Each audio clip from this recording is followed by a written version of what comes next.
and welcome to Inner Circle Guidance. Today we're doing something a little bit different because, as you can see, I already have 3 cards on the table. And these 3 cards came from a reading that I did for a client. And with that client's permission, I am going to share some of the main points of this reading with you today because I feel like it's very poignant and it's very useful for the collective at this time. We have on the table here, we have the Firefly, Wonder, angel number 44. We have the Skull, endings number 29. And we have Lightning, Disruption, angel number 41. What I'm seeing in this reading is that for a lot of you, there are endings that are happening or there are changes that are happening in your life. Now, for some of you, these are very welcome changes. For others of you, these are changes that you are rather resistant to, or they were very unexpected, or it's kind of like putting your world upside down in one way or another, or making you feel as if your stability is being challenged. But what you have to remember about endings is they are a natural part of the cycle of cycles and of life. And what's really cool about these particular cards and this particular deck, which is the Signs of the Time Oracle deck, is that we have the skull with this like succulent growing out of it. And it's a very good metaphor for the fact that new things are created through the ending or destruction of other things. The death of one thing or the ending of one thing creates the fertile ground for something new. And I'm going to say the same thing to you that I said to this particular client. And that is, things happen in seasons. Nothing is permanent other than impermanence. And what I mean by that is you're going to go through these periods of time that are very abundant, very happy, very easy. And then you're going to go through these periods of time that are maybe less easy, more challenging, and more frustrating. But oftentimes when we go through these situations and we go through, I'm trying to think of the word, like we build resilience through the adversity that we end up going through. And when it comes to seasons of things and to cycles of things, you have to remember that is a natural part of manifesting. It's a natural part of life. It's a natural part of elevating to the next level. Oftentimes, you'll come to find that if you think back on your life to some of the most challenging times of your life, you were able to grow and you were able to change from that particular cycle probably more than when things were easy. And oftentimes, when we go through these cycles where things were quote unquote easy, it's usually because we were prepared for whatever it was and whatever challenges or obstacles or the lack thereof even in our lives. When we go through these difficult seasons that are very disruptive, beautiful things can come of it. We don't mourn the flowers that die in the winter because we know that those flowers are going to regrow and new flowers are going to bloom in the next season. We don't mourn the leaves that fall from the trees during autumn because we know that the trees are going to bring about new leaves after the winter is over. And the other thing about autumn that's really cool is that leaves change, well, depending on where you live, but in a lot of places, leaves change color and they're these beautiful colors during autumn and fall, even though those leaves have been released and are technically dying. We sort of forget that these cycles, even though they can be scary, they can be disruptive, they can be infuriating or even sad, beautiful things can come from it. And I was on a podcast earlier this morning, we were recording, and my co-host on the podcast was talking about how in Japan, when certain pottery and things are broken, they actually weld it back together with gold and silver.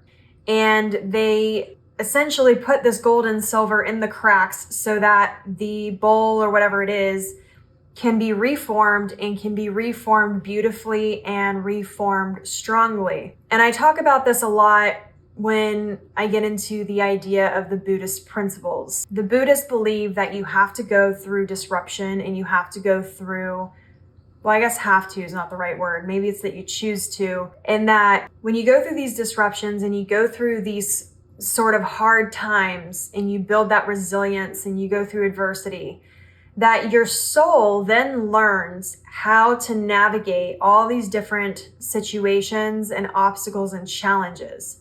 And what that does is it elevates you to a new level of understanding and knowledge and compassion, to where your entire soul elevates. And they actually feel sorry for people who don't go through trying times, because they see it as those people not having the opportunity to elevate their soul in the same sort of way. And it's great to learn from other people. It's great to be able to take the failures that we see from other people and apply them to our lives. But I will tell you that going through the experience of things is often a better teacher than just hearing the idea of it.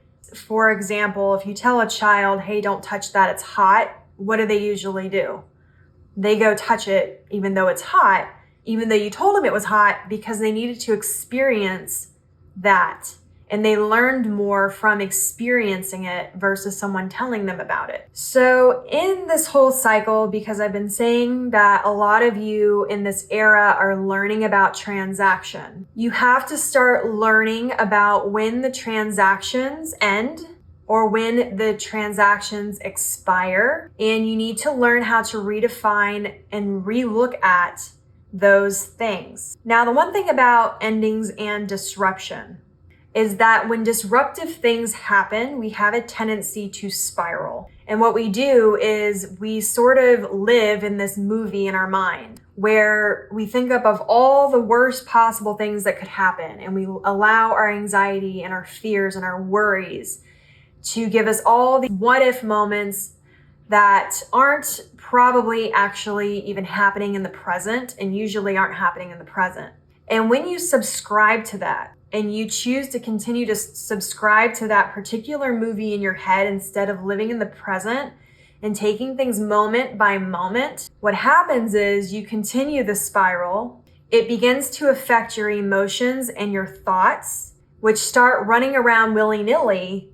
And then you start making decisions out of those willy-nilly thoughts and feelings instead of being intentional about your movement forward. So the one thing that's really important when you are dealing with disruption and dealing with endings is that you pause and you take that time to actually process and accept the ending. Now, a lot of people always ask me, and my client did too, well, how do you know when you've accepted the ending? You've accepted the ending, or whatever it is, whatever disruption, whatever disappointment, whatever it is. You can apply this to multiple areas of your life when you have nothing else to feel or say about it. And a good way of doing that is free writing. Literally write out all the things that you have to say or think about it. And when you get to the point where there's absolutely nothing else for you to say, absolutely nothing else for you to think about it, then you know that you have then worked through it. You also know you've worked through it when you've decided you've worked through it, when you've decided you're moving on and you're not going to give your energy or time to any of the negative aspects of it or any of those things. Now, don't take that part out of context. That still doesn't mean that you should just ignore your thoughts and feelings entirely and keep charging on. What it means is being able to create that space and that separation so that you can decide which pieces align, which thoughts and feelings align with the things you want to manifest, and then putting those pieces back together with intention. So for example, if you're over here thinking, oh, well, I'm just feeling lazy today.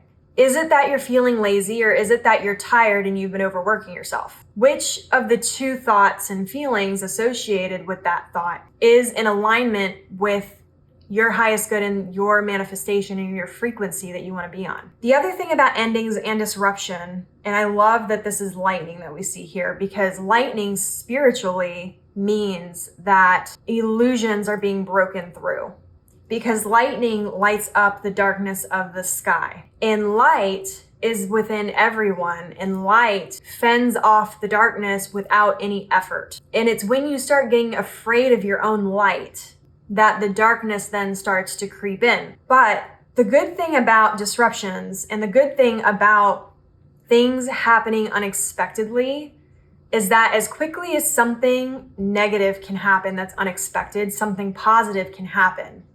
As quickly as things could completely fall apart for you, things can completely come together, because any reality that you're living in and you are subscribing to in physics, if we're talking about there's always got to be an opposite reaction, then that means that the opposite is also true. The opposite also exists.